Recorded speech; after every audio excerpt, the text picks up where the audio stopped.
नमस्कार बच्चों। चलिए आज हम मन्नू भंडारी जी द्वारा लिखा हुआ एक कहानी यह भी, इसका तीसरा पार्ट अब हम सुनेंगे। पिछले वीडियो में हमने दूसरे पार्ट का अध्ययन किया था। उसमें आप सभी ने ये जाना था कि लेखिका मन्नू भंडारी जी का साहित्य के प्रति रुझान किसने पैदा किया। उनकी जो हिंदी की प्राध्यापिका शीला अग्रवाल थी, उन्होंने हिंदी के प्रति कैसे उनका आकर्षण किया, कैसे उनको जागरूक किया और कैसे साहित्य के प्रति रुझान पैदा करवाया, ये बताया। ठीक है ना, ये सब कुछ आपने सुना था पिछले वीडियो में। चलिए अब आगे का अध्ययन इस वीडियो में हम करते हैं। सुनिए आप लोग ध्यान से। अब शीला अग्रवाल ने साहित्य का दायरा ही नहीं बढ़ाया। वो कहती हैं लेखिका मन्नू भंडारी कि शीला अग्रवाल ने सिर्फ साहित्य के प्रति रुझान अकेला ही पैदा नहीं करवाया, बल्कि घर की चार दीवारी के बीच बैठकर देश की स्थितियों को जानने समझने का जो सिलसिला पिताजी ने शुरू किया था, उन्होंने वहां से खींचकर उसे भी स्थितियों की सक्रिय भागीदारी में बदल दिया। जो राजनीति के बारे में ज्ञान हमारा पिताजी ने दिलवाया, जो बहसों में हमको बिठलवाया करते थे, घर में जो राजनीतिक पार्टियां आया करती थीं, ठीक है ना, तो शीला अग्रवाल जी ने क्या किया, साहित्य का दायरा ही सिर्फ नहीं बढ़ाया, सिर्फ साहित्य के प्रति ही प्रेम हमारे मन में पैदा नहीं किया, बल्कि एक और विशेष कार्य उन्होंने कर दिया। घर की चार दीवारी के बीच बैठ करके हम स्थितियों को जानने समझने का सिलसिला उन्होंने पैदा करवा दिया। ठीक है कि नहीं, घर में बैठ करके भी हम बाहर की देश की परिस्थितियों के बारे में, उनकी स्थितियों के बारे में हम जानें समझें। ये सिलसिला थोड़ा बहुत तो पिताजी ने शुरू करवा ही दिया था, क्योंकि बहसों में हमको बिठाला करते थे। और शीला अग्रवाल जी ने एक विशेष ये किया कार्य कि उन्होंने वहां से खींचकर उसे भी स्थितियों की सक्रिय भागीदारी में बदल दिया। अब हमें इतना रुझान देश के प्रति हो गया कि हम भी देश के लिए कुछ करें, तो सक्रिय भागीदार हम भी बन गए अब देश के लिए। कैसे? सन 46 और 47 की बात है। वे स्थितियां, उसमें वैसे भी घर में बैठे रहना संभव था भला?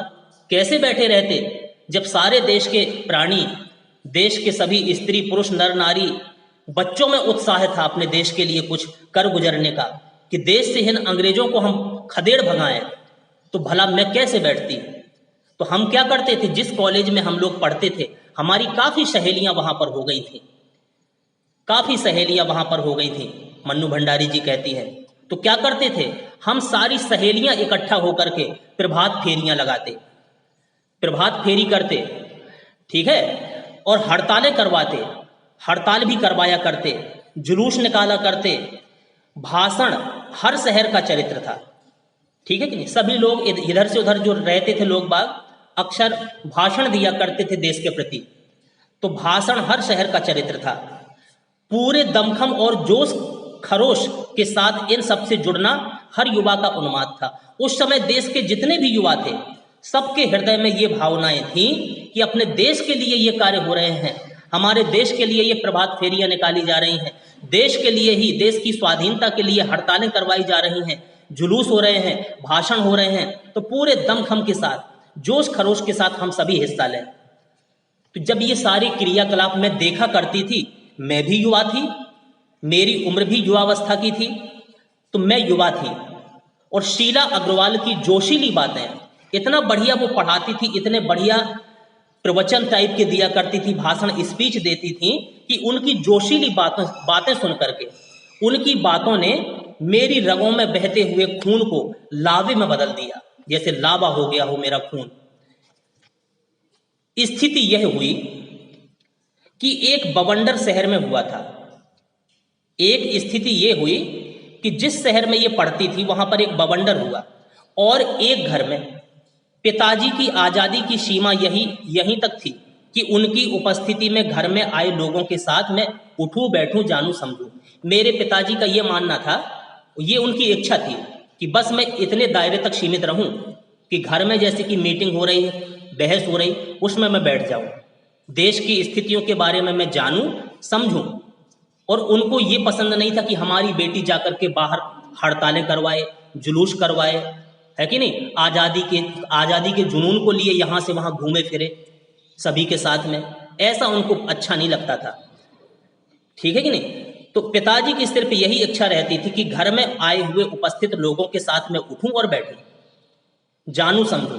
हाथ उठा उठाकर नारे लगाती। मैं क्या करती थी, लेकिन स्कूल गई, स्कूल ही सभी लड़कियां मिलकर के नारे लगाती, हाथ उठा उठा करके हड़तालें करवाती। और लड़कों के साथ, सिर्फ लड़कियां ही नहीं, लड़कों के साथ मिल मिल करके शहर की सड़कें नापती। लड़की को अपनी सारी आधुनिकता के बावजूद बर्दाश्त करना उनके लिए मुश्किल हो रहा था। जब उन्हें कभी कभी ये खबर मिलती थी कि लड़कियां ये इकट्ठी होकर के लड़कों के साथ, और सारी लड़कियां इकट्ठा होकर के नारे लगाती हैं, ये जुलूस फिरवाती हैं, हड़तालें करवाती हैं, तो ये उनको अच्छा नहीं लगा। इस सब को बर्दाश्त करना उनके लिए मुश्किल हो रहा था। तो किसी की दी हुई आज़ादी के दायरे में चलना मेरे लिए, किसी की दी हुई आज़ादी के दायरे में चलना मेरे लिए, यानी कि मुझे ये अच्छा नहीं लगता था कि पिताजी कहते थे कि बस घर की सीमा के अंदर कैद रहो, तुम यहीं बस बैठो उठो, ज़्यादा तुम्हें बाहर कहीं नहीं घूमना, अपनी पढ़ाई करने स्कूल जाओ और लौट करके अपने घर आ जाओ। तो ये चीज़ मुझे अच्छी नहीं लगती थी, और पिताजी को मेरा बाहर घूमना अच्छा नहीं लगता था। तो लेखिका लिखती हैं कि जब रगों में लहू की जगह लावा बहता हो, रगों में लहू की जगह लावा बहता हो, तो सारे निषेध जो बंधन है, रोक टोक है, सारी वर्जनाएं, सारा भय कैसे ध्वस्त हो जाता है, सब कुछ समाप्त हो जाता है। फिर किसी चीज का डर नहीं लगता है, वो तो लगता है कि हमें अपने देश को आज़ाद कराना है, देश में जो ये अंग्रेजों का अत्याचार अनाचार हो रहा है, इसको समाप्त करवाना है। तो बताओ मैं कैसे बैठी रहती, मैं घर के दायरे में सीमित नहीं रही। यह तभी जाना, और अपने क्रोध से सबको थरथरा देने वाले पिताजी से टक्कर लेने का मेरा सिलसिला शुरू हो गया। पिताजी कहते थे इसी दायरे में सीमित रहो, स्कूल जाओ, पढ़ाई करके आओ, देश के बारे में तुम्हें जानना समझना है, घर में बहस होती है, मीटिंग होती है, यहाँ बैठ करके जानो और समझो, बाहर तुम्हें नहीं घूमना फिरना है किसी के साथ। तो पिताजी से मेरी बहस होने लगी, टक्कर होने लगी, विचार मेरे पिताजी से अब नहीं मिलते थे। तो टक्कर लेने का जो सिलसिला तब शुरू हुआ था, उस समय शुरू हुआ था जब मैं क्लास 11th-12th में पढ़ रही थी। राजेंद्र से शादी की, मेरी शादी करवा दी गई। मेरे पति का नाम था राजेंद्र। राजेंद्र से शादी हुई और तब तक वह चलता ही रहा, जब तक मेरी शादी नहीं हो गई। तब तक मेरा वो आज़ादी का जुनून जो शीला अग्रवाल जी ने प्रेरित करके जगाया मेरे हृदय में, वो जुनून तब तक चलता रहा जब तक मेरी शादी राजेंद्र से नहीं हो गई। अच्छा, आगे मन्नू भंडारी जी लिखती हैं कि यश कामना, यश हमारी कीर्ति चारों तरफ हो जाए, हमारा नाम चारों तरफ हो जाए, तो यश कामना, बल्कि कहूं कि यश लिप्सा, कितनी इच्छा है हमें अपनी प्रतिष्ठा जगाने की। पिताजी की सबसे बड़ी दुर्बलता थी, कमजोरी थी। अगर किसी का नाम ऊंचा होता था तो पिताजी को अच्छा लगता था, तो ये सबसे बड़ी उनकी कमी थी, दुर्बलता थी। उनके जीवन की धुरी था, जीवन की धुरी था यह सिद्धांत कि व्यक्ति को कुछ विशेष बनकर के जीना चाहिए। व्यक्ति को सामान्य सा व्यक्ति बनकर के नहीं, कुछ विशेष व्यक्ति बनकर के जीना चाहिए, जिससे उसका नाम चारों तरफ फैल जाए। कुछ ऐसे काम करने चाहिए कि समाज में उसका नाम हो, उस व्यक्ति का सम्मान हो, उसकी प्रतिष्ठा हो, उसका वर्चस्व हो, सभी उसको जाने पहचाने। ऐसा व्यक्तित्व अपना बनाना चाहिए। इसके चलते ही मैं 2-1 बार उनके कोप से बच गई थी। 2-1 बार मैं उनके कोप से, उनके गुस्सा से, नाराजगी से मैं बच गई थी। कब बच गई थी? अब मैं स्कूल तो जाती थी, लेकिन पिताजी को पता नहीं चल पाता था कि मैं स्कूल के साथ साथ में अपने सहेलियों के साथ, लड़कों के साथ मिलकर के हड़तालें करवाती हूँ, जुलूस करवाती फिरती हूँ। तो जब मैं स्कूल से ये कार्य करवाती थी तो स्कूल की जो हमारी प्रिंसिपल थी, तो कॉलेज से प्रिंसिपल का पत्र आया घर में, कॉलेज से प्रिंसिपल साहिबा का पत्र आया कि पिताजी को आकर के मिलें, पिताजी आकर के मिलें और बताएं कि मेरी गतिविधियों के कारण मेरे खिलाफ अनुशासनात्मक कार्यवाही क्यों न की जाए। हमारे स्कूल के प्रिंसिपल ने एक ऐसा पत्र हमारे पिताजी को लिख दिया, एक ऐसा लेटर हमारे पिताजी के नाम लिख दिया कि उसमें लिखा था कि पिताजी आकर के हमसे मिले और जो हम गतिविधियां करते हैं, यानी कि आपकी लड़की जो क्रियाकलाप यहाँ पर विद्यालय में रह करके करती है, तो इस लड़की के खिलाफ अनुशासनात्मक कार्यवाही क्यों ना की जाए, हम कार्यवाही करेंगे। जहां से पत्र पिताजी के हाथ लगा वो कि प्रिंसिपल ने इनको हमें बुलाया है लड़की की शिकायत के लिए, तो पत्र पढ़ते ही पिताजी आग बबूला हो गए, बहुत गुस्सा हो गए, बहुत नाराज हो गए और अपने मन में बड़बड़ाते रहे कि यह लड़की मुझे कहीं मुंह दिखाने लायक न छोड़ेगी, यह लड़की मुझे कहीं भी मुंह दिखाने लायक नहीं छोड़ेगी, नहीं रखेगी। पता नहीं क्या क्या सुनना पड़ेगा, वो प्रिंसिपल साहब क्या क्या सुनाएंगे, ठीक है, वहां जाकर पता चलेगा कि क्या होना है। और बोल रहे हैं, अपने आप बड़बड़ा रहे हैं कि 4 बच्चे पहले भी 4 बच्चे स्कूल कॉलेज में पढ़े हैं, लेकिन किसी ने भी ये दिन नहीं दिखाया कि शिकायत करते हुए किसी प्रिंसिपल ने पत्र लिखा हो और पिताजी को मिलने के लिए, बच्चे की शिकायत करने के लिए बुलाया हो। चलिए, बहुत गुस्सा में थे पिताजी जब ये पत्र पढ़ा, तो गुस्से से भन्नाते हुए ही वे गए थे, बड़ी गुस्सा में गए वो स्कूल की तरफ चले गए। उन्होंने सुनाया होगा प्रिंसिपल साहब ने जो कुछ भी सुनाया हो, लौट करके क्या कहर बरपा होगा इसका अनुमान था। सो मैं पड़ोस की एक मित्र के यहाँ जाकर के बैठ गई। जब मुझे भी पता चला कि हमारे प्रिंसिपल साहब ने पत्र लिखा है पिताजी को, मेरी शिकायतें करना चाहती हैं कुछ, ठीक है, तो गुस्सा में थे पिताजी, चले गए विद्यालय हमारे कॉलेज। जब लौट करके आने का वक्त हुआ तो मुझे लगा कि अब इनका सारा गुस्सा मुझ पर ही उतरेगा, मन्नू भंडारी ने सोचा। तो मैं एक पड़ोस के मित्र के यहाँ जाकर के बैठ गई, मेरी एक सहेली थी, उसके यहाँ उसके घर में जाकर के बैठ गई, ठीक है। और माँ को समझा दिया, जो माँ बेपढ़ी थी, अनपढ़ थी, माँ को मैंने समझा दिया कि लौट कर बहुत कुछ गुबार निकल जाए तब बुलाना, जब पिताजी का सारा गुस्सा समाप्त हो जाए, क्योंकि बहुत गुस्सा करेंगे लौट करके ये, तो जब पूरा गुबार निकल जाए गुस्सा का तब मुझे बुलाना। लेकिन जब माँ ने आकर कहा, माँ ने जब पिताजी लौट आए कॉलेज में प्रिंसिपल साहब से मिलाए, तो आकर के जब माँ ने मुझे बताया कि वे तो खुश ही हैं, गुस्सा नहीं है तुझ पर, प्रसन्न है, वो खुश हैं, चली चल, तो मुझे विश्वास नहीं हुआ कि हमारे प्रिंसिपल साहब ने हमारी शिकायत करने के लिए बुलाया था। तो काफ़ी कुछ सुनाया होगा पिताजी को, लेकिन वो खुश कैसे हैं ये विश्वास नहीं हुआ मुझे। मैं गई तो सही अपनी माँ के साथ अपने घर, आई लौट करके, लेकिन डरते डरते, ऐसा नहीं कि माँ ने झूठ बोल दिया हो, पिताजी गुस्से में हो, तो डरते डरते मैं आ गई। सारे कॉलेज की लड़कियों पर इतना रौब है तेरा, पिताजी ने मुझसे पूछा जब मैं पिताजी के सामने पहुंची। अच्छा लड़की, सारे कॉलेज की लड़कियां, तेरे कॉलेज में जितनी लड़कियां पढ़ती हैं उन सारी लड़कियों पर इतना रौब है तेरा जितना प्रिंसिपल साहब कह रहे थे। सारा कॉलेज तुम 3 लड़कियों के इशारे पर चल रहा है, तुम और तुम्हारी 2 सहेलियां, और अगर तुम तीनों मिलकर के कोई इशारा कर दो तो पूरा स्कूल का स्कूल खाली हो जाता है। इतनी इशारे पर चलती हैं, इतनी आज्ञा मानती हैं तुम लोगों की लड़कियां सारे कॉलेज की, इतना रौब चलता है तुम तीनों का। प्रिंसिपल बहुत परेशान थी, प्रिंसिपल बहुत परेशान थी और बार बार आग्रह कर रही थी कि मैं तुझे घर बिठा लूं। मुझसे कह रहे थे, तेरी शिकायत करी, वो नाराज थी, वो कह रही थी, बार बार आग्रह कर रही थी कि मैं तुझे घर बिठा लूं, तेरी पढ़ाई छुड़वा दूं, क्योंकि वे लोग किसी तरह डरा धमका करके, डांट डपट कर लड़कियों को क्लासों में भेजते हैं, और अगर तुम लोग एक इशारा कर देते हो तो क्लास छोड़ करके बाहर आ जाओ, ऐसा कह देते हो लड़कियों को, तो सारी लड़कियां निकल करके मैदान में जमा होकर नारे लगाने लगती हैं। तुम 3 लड़कियों पर प्रिंसिपल साहिबा का काबू नहीं है, और सारी लड़कियों पर तो है।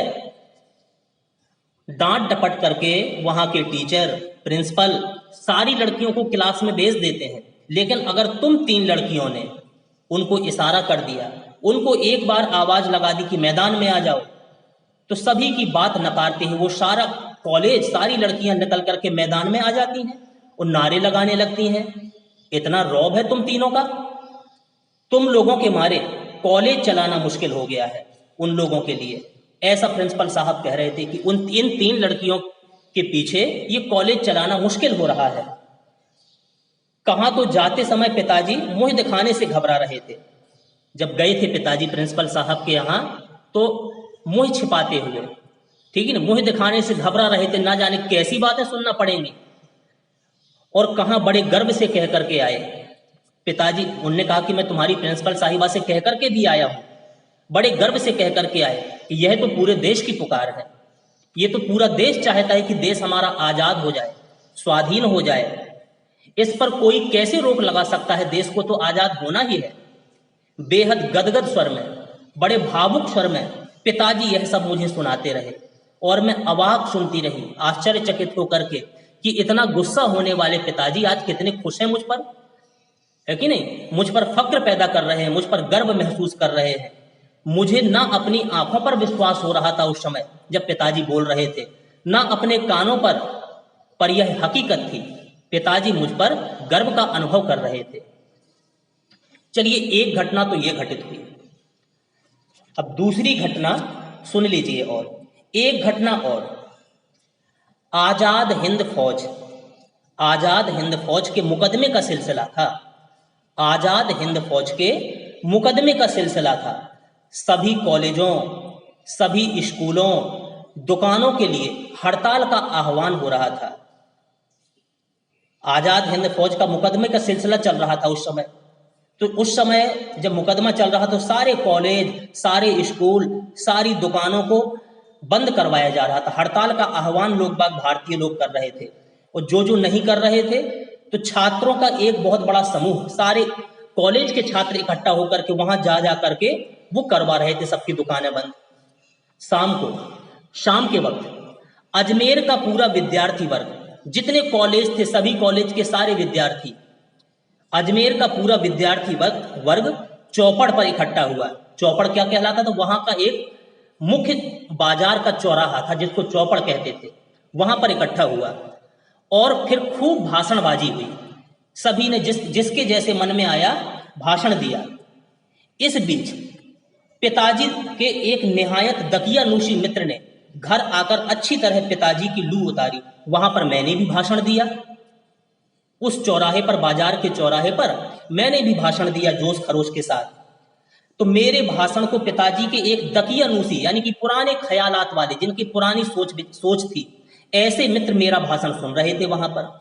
तो जब मेरा भाषण उन्होंने सुना, तुरंत वो और जा रहे थे किसी और काम से, लेकिन तुरंत मेरे घर की तरफ लौटे और पिताजी की अच्छी तरह लू उतारी। क्या कहते हैं मेरे पिताजी से आकर के? अरे, उस मन्नू की, तुम्हारी बेटी जो मन्नू है ना, उसकी तो मत मारी गई है। भंडारी जी, आपको क्या हुआ? ठीक है, आपने लड़कियों को आजादी दी है कि चाहे जो कुछ करें बाहर, चाहे जैसी घूमती फिरें, चाहे जिसके साथ घूमती फिरें, आपने आजादी दे दी अपनी लड़कियों को। पर देखते आप, जाने कैसे कैसे उल्टे सीधे लड़कों के साथ, जाने किस प्रकार के उल्टे सीधे लड़कों के साथ हड़तालें करवा रही है तुम्हारी मन्नू, हुड़दंग मचाती फिर रही है बाहर सबके सामने। तो ये सारी बातें और बढ़ा चढ़ा करके उन मित्र ने हमारे पिताजी के सामने कह दी। हमारे, और क्या समझाते हैं वो? हमारे आपके घरों की लड़कियों को ये शोभा देता है क्या जो जैसा मन्नू कर रही है? कोई मान मर्यादा, कोई इज्जत आबरू का ख्याल भी रह गया है आपको या नहीं? क्यों इतनी छूट आपने लड़कियों को दे दी है कि लड़कों के साथ हुड़दंग मचाती, हड़ताल करवा रही है, दुकान बाजार बंद करवा रही है? इतनी छूट आपने कैसे दे दी? तो इतनी बात उन्होंने हमारे पिताजी से आकर के कही। तो वे तो आग लगा करके चले गए आग लगा करके। और पिताजी सारे दिन उस आग में भभकते रहे, गुस्सा होते रहे, नाराज होते रहे, बस बड़बड़ा रहे पिताजी हमारे। अब यही रह गया था कि लोग घर आकर के थू थू करके चले जाएं, हमारी बुराई करके चले जाएं, हमारी मन्नू की कमी निकालते हुए चले जाएं, बुराई करके चले जाएं। अब इस मन्नू का घर से बाहर निकलना बंद कर देंगे। अब नहीं निकल पाएगी मन्नू, इसको घर में ही रहना पड़ेगा। बहुत हुड़दंग मचाती है ये, अब इसका बाहर निकलना बंद। तो मैं जब घर लौटी, इस सब से मैं तो बेखबर थी। मुझे तो पता नहीं था कि किसने कान भर दिए, क्या हो गया पिताजी को, कि कोई मित्र भी थे इनके जो हमारे भाषण को सुन रहे थे। इस सबसे बेखबर मैं रात होने पर घर लौटी।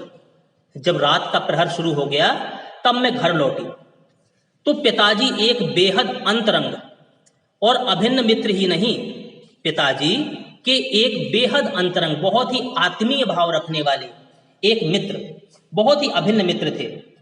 वो सिर्फ मित्र ही नहीं, वो अजमेर के सबसे प्रतिष्ठित, अजमेर में जिनकी सबसे ज्यादा प्रतिष्ठा थी और सम्मानित व्यक्ति थे, जिनका सम्मान किया जाता था, डॉक्टर अंबालाल जी बैठे हुए थे। जब मैं घर लौटी तो उनके अभिन्न मित्र, अजमेर के सबसे प्रतिष्ठित और सम्मानित व्यक्ति डॉक्टर अंबालाल जी पिताजी के साथ में बैठे हुए थे। मुझे देखते ही, जब मैंने घर में प्रवेश किया तो मुझे देखते ही उन्होंने बड़ी गर्मजोशी से मेरा स्वागत किया, बड़ी गर्मजोशी से मेरा स्वागत सम्मान किया और क्या बोले, आओ आओ मन्नू।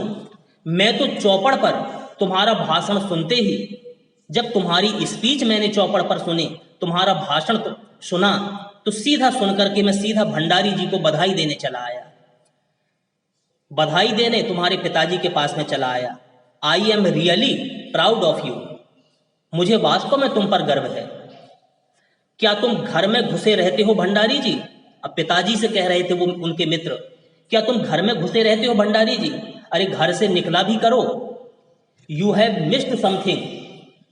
और वे धुआंधार मेरी तारीफ कर रहे थे, डॉक्टर अंबालाल जी धुआंधार मेरी तारीफ कर रहे थे, वे बोलते जा रहे थे और पिताजी के चेहरे का संतोष, अब गुस्सा तो उनकी शांत हो गई थी जब उन्होंने इतनी तारीफ कर दी मेरी, तो पिताजी के चेहरे का संतोष धीरे धीरे गर्व में बदलता जा रहा था, स्वाभिमान उनको पैदा हो रहा था कि मेरी बेटी ऐसी है, कि इतने प्रतिष्ठित व्यक्ति आकर के तारीफ कर रहे हैं मेरी बेटी की, तो गर्व महसूस उनको हो रहा था। भीतर जाने पर, जब मैं भीतर पहुंची अपनी माँ के पास, मन्नू भंडारी कहती हैं, तो भीतर जाने पर माँ ने दोपहर के गुस्से वाली बात बताई। दोपहर की गुस्से वाली की एक मित्र आए थे, तुम्हारे पिताजी के कान भर के चले गए, तो ये गुस्से वाली बात जब मैंने बताई तो मैंने राहत की सांस ली। ठीक हुआ कि मैं दोपहर को नहीं आई, इस वक्त आई तो पिताजी की गुस्सा शांत हो गई। तो ये सारी घटनाएं घटित होती रही।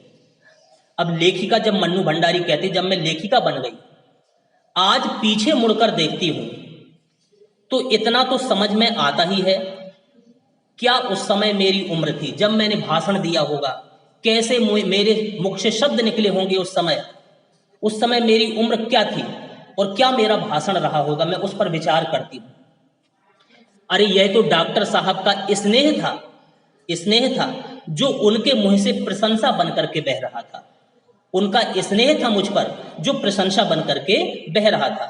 या यह भी हो सकता है कि आज से 50 साल पहले, आज से लगभग 50 साल पहले अजमेर जैसे शहर में चारों ओर, अजमेर जैसे शहर में चारों ओर से उमड़ती भीड़ के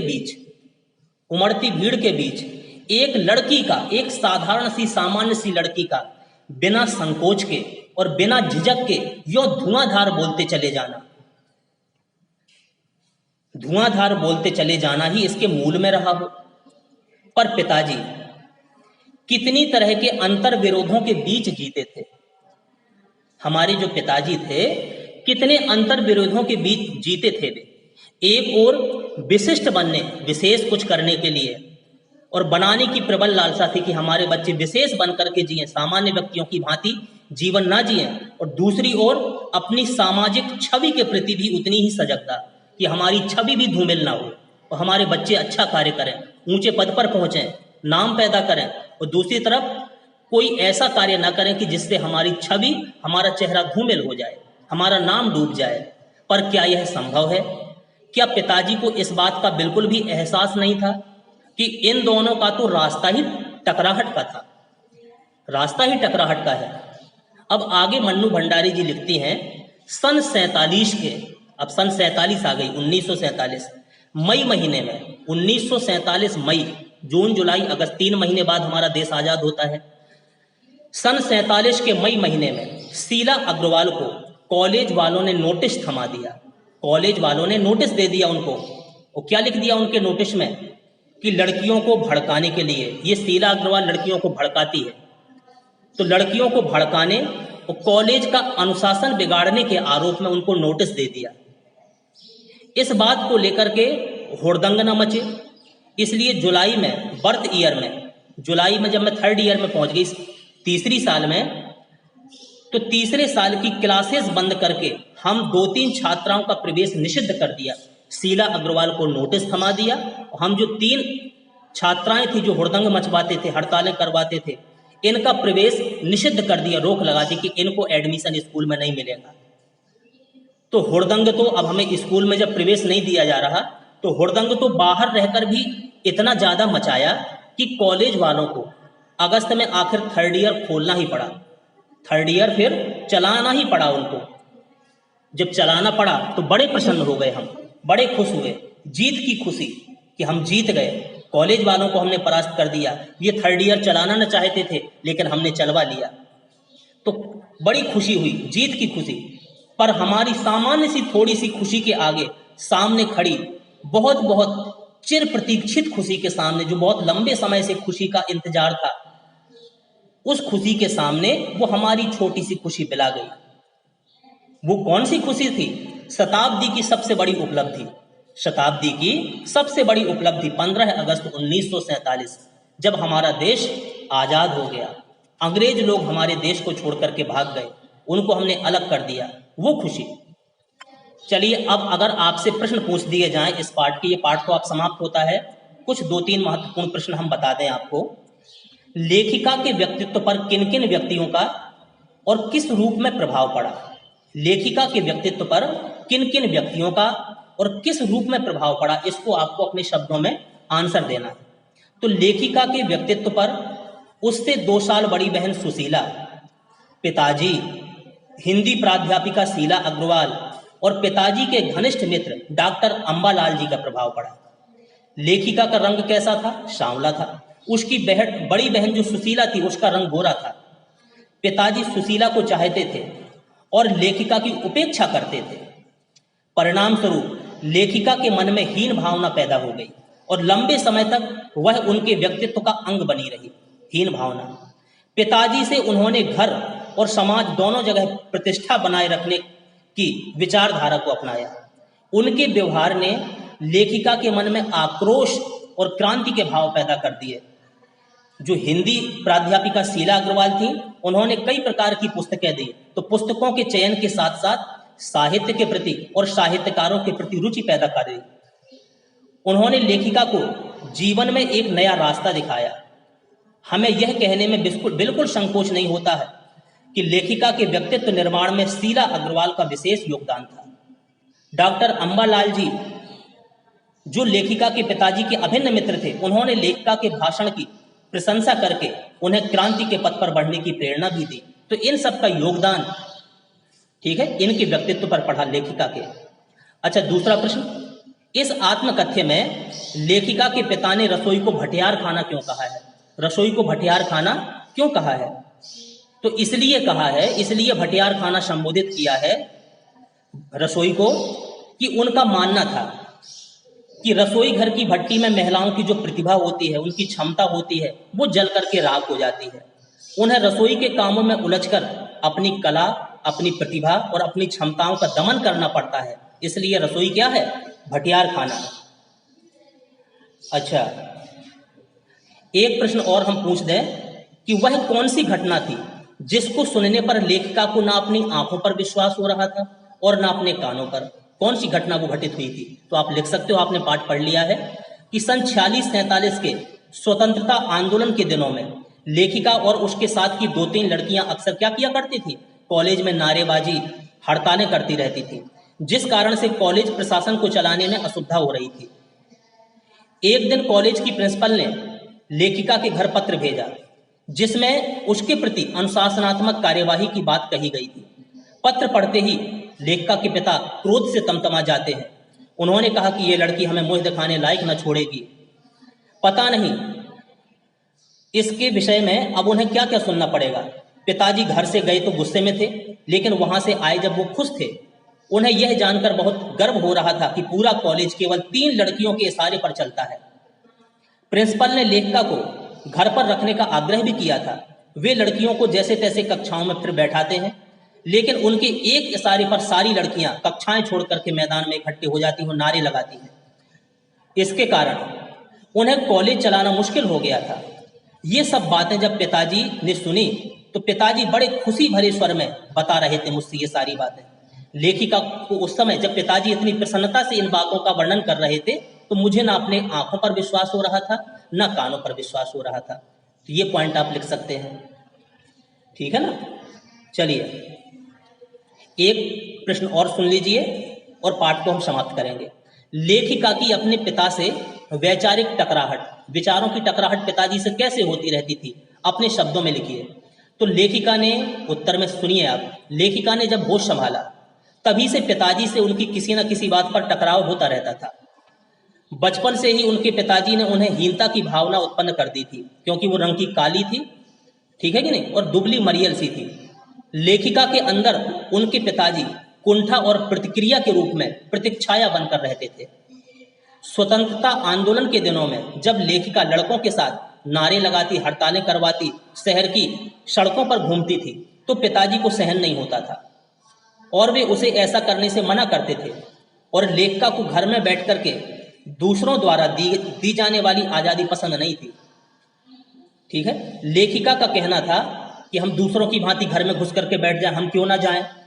लेखिका का मानना था, उसका कहना था कि समय चाहे हमें दूसरी दिशा में बहा ले जाए, स्थितियों का दबाव चाहे हमारा रूप बदल दे, लेकिन वे हमें पूरी तरह मुक्त नहीं कर सकता है। तो इन सारी चीज़ों को सुन करके, लेकिन इन बातों पर इनकी वैचारिक टकराहट पिताजी से लेखिका की होती रहती थी।